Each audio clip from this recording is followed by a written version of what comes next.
voin hi September ni khat ani to a tuna hen jing dar nga vel bor ani a ti hian ai zo khopui te kan thir vel mai me jing ni chuak so amoi khop mai ani tak I chu hiram tang hi chu na lang phalo dewa ma ro chu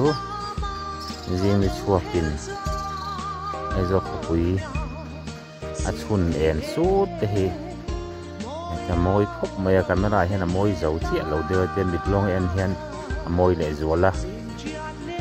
athasi khwarui to maya bar tha lo chuang kaya hian manlai chanchin bute kha chuan kan kin nek neka bar tha kan lo chuang kai le tareng mai tin voin ang chanchin bu chuak ka hian an editorial akhan an ziak lang pu thina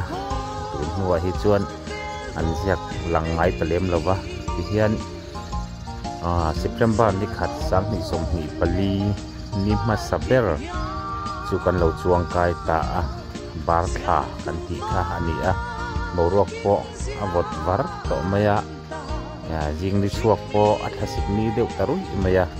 lunglen thla khop mai ki la khen siam bangla tawar om na ki siam bangla ni kan han la chiang donga hi siam bangla ania ti hian alang chiang khop mai lai tang hian dor pui ka ti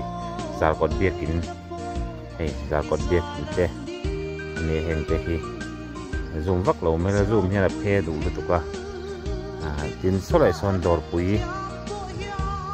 biakin om boka hi dor pui biakin ni a ta thang chia biakin hi ka se lawa eng biakin nge son air ram te po hian a lang chiang dewanga ku le kwan chu mai phan na moi khop maya chung vel chu tukina hian kan lavel mai ani zoom hian camera hi che du to kut long in kan let te obok nen hian lunglen ta ka September ni khat sang hi som ni pali sia deng nan ti hian izo khapui chung izo khapui chua lampang ani chu ni chu jing ni chuakina aron chun en su te